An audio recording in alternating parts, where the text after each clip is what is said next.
to just sort of be off the treadmill and to just wake up every day and go, well, none of us know what we're going to do today, so let's go do something. Yeah. Let's figure it out, Nice. So when you were growing up, who were your, bass heroes that you looked up to and got you fired up? Well, the first one for sure was,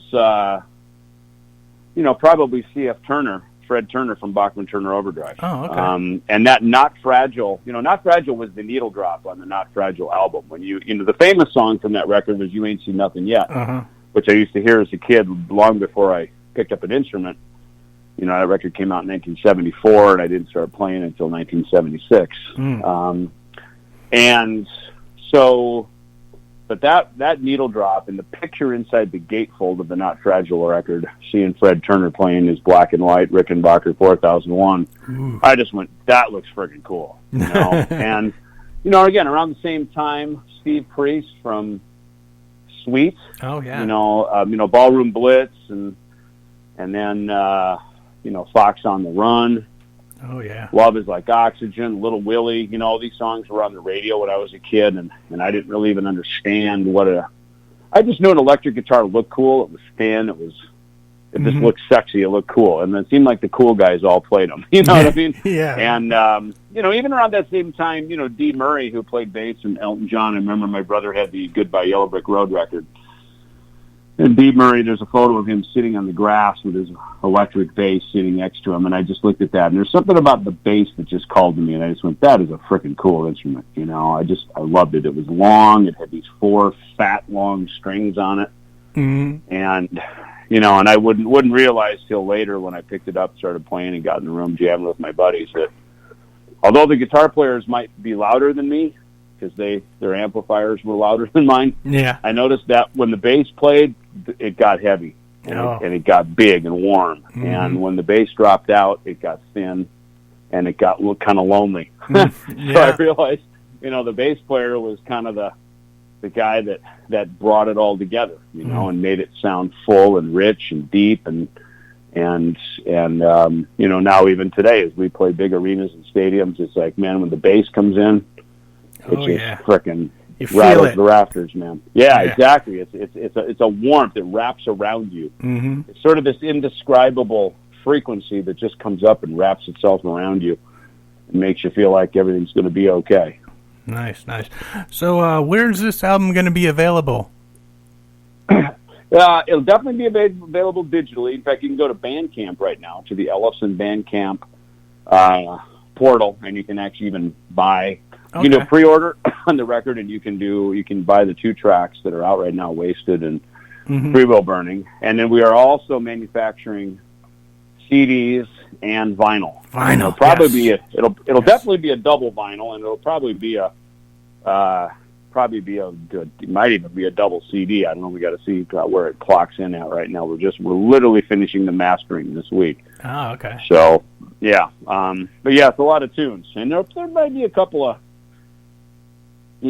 bonus tracks, or a couple of things we might hang digitally out there, because we've got more than enough material, but we have too much material to be able to manufacture it all onto physical products. So if that's the case, we'll stick those out there.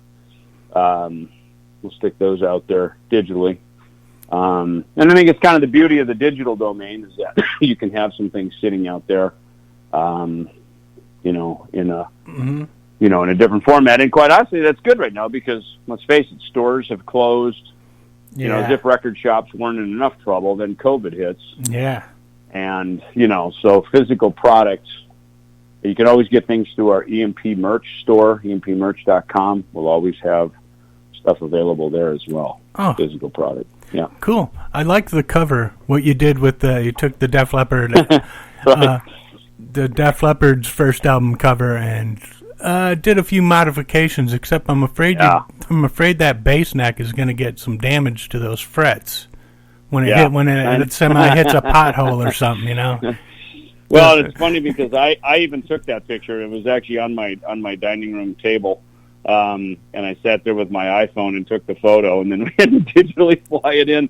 It was just this random, this random idea that Tom had.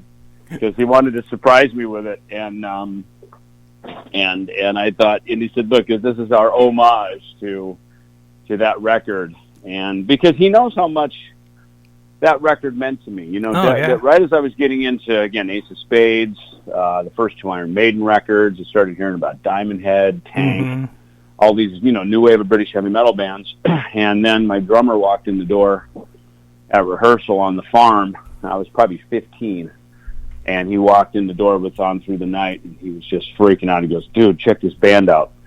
I think, the drummer's 16 and the singer's the oldest one, I think he's 19. And they're called Def Leppard. And I was like, and I looked at the picture on the back, and it was a picture of them. They were on tour with AC/DC.